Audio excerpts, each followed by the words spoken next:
রাধে রাধে বন্ধুরা, তোমরা সবাই কেমন আছো? আশা করি সবাই ভালো আছো। আবারও চলে এসেছে একটা নতুন ভিডিও নিয়ে। দেখো, নারকেল কুড়িয়ে নিয়েছিলাম দুটো মতো। আর দেখো, এখানে গুড় দিয়ে আমি নারকেলটা জালে বসিয়েছি। আজকে তোমাদের সাথে একটা রেসিপি শেয়ার করব। সেই রেসিপিটা তোমরা শেষ পর্যন্ত দেখতে থাকো। আর কেমন হয়েছে, আমি কিন্তু ফার্স্ট টাইম করেছি, কেমন হয়েছে অবশ্যই কিন্তু তোমরা কমেন্টের মাধ্যমে বলবে যে প্রথমবারেই কেমন হয়েছে জিনিসটা। দেখো, আমি গুড় কিন্তু ভেঙে দিয়ে দিয়েছি। আমি পাটালি গুড় ইউজ করেছি, তোমরা চাইলে ঝোলা গুড় ইউজ করতে পারো। যে যেরকম গুড় পাবে সে সেরকম ইউজ করবে। দেখো, আমি নারকেলের সাথে ভালো করে এটা গুড়টা যতক্ষণ গলে না যায় ততক্ষণ কিন্তু আমি জাল দিয়ে নেব। প্রথমবার ট্রাই করছি, একটু ভয়ে ভয়েই ট্রাই করছি যে কেমন হবে, আদৌ হবে কি না সেই জিনিসটা। দেখো, গুড়গুলো কিন্তু পুরো গলে গেছে।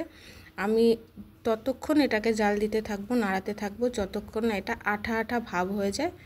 ততক্ষণ কিন্তু আমি এইভাবেই নাড়াতে থাকবো যতক্ষণ না লেগে লেগে যাবে আর আঠা আঠা ভাব হবে আর এই নারকেলটা একদম ময়েস্ট হয়ে যাবে। দেখো, কড়াইতে দেখতেই পাচ্ছ একদম আঠা আঠা হয়ে এসছে।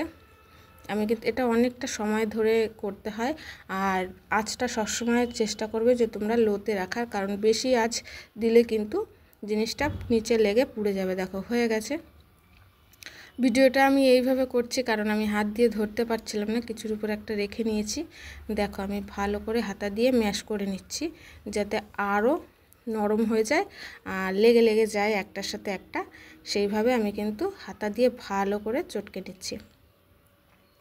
তোমরাও এইভাবে করবে, বা তোমরা নারকেলের মালাই দিয়েও করতে পারো এইভাবে হাত দিয়ে। আমি যেহেতু নারকেলের মালাইটা ছিল না, ফেলে দিয়েছিলাম, মনে ছিল না আমার, তার জন্য কিন্তু আমি হাত দিয়ে করে নিচ্ছি। আর প্রচণ্ড গরম, তার জন্য আমি একটু হাতে জল মিশিয়ে নিচ্ছি। হাতে দেখো জল লাগিয়ে নিয়েছি।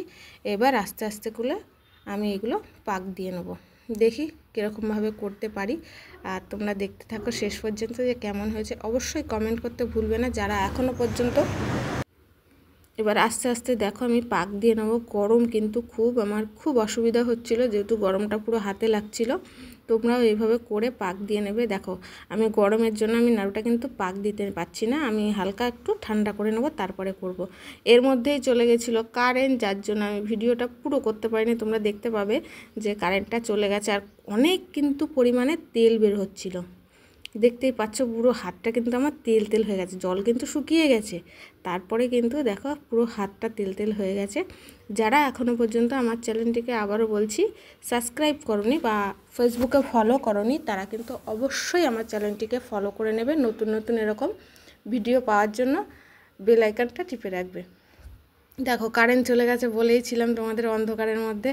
দেখতে পাচ্ছ লাস্ট ফিনিশিং দেখো, এত সুন্দর করে করেছি কারেন্ট যাওয়ার জন্য। আর ফুল ভিডিওটা করতে পারিনি, আর ফুল ভিডিওটা পুরো করতে গেলে কিন্তু অনেকটাই বড় হয়ে যাবে। দেখো, ফার্স্ট টাইম করেছি, এই রকম হয়েছে। তোমরাও বাড়িতে চেষ্টা করো আমার মতো করে, তোমাদেরও কিন্তু হবে। দেখা হচ্ছে নেক্সট ভিডিওতে। রাধে রাধে বন্ধুরা, ভালো থাকবে, সুস্থ থাকবে সবাই।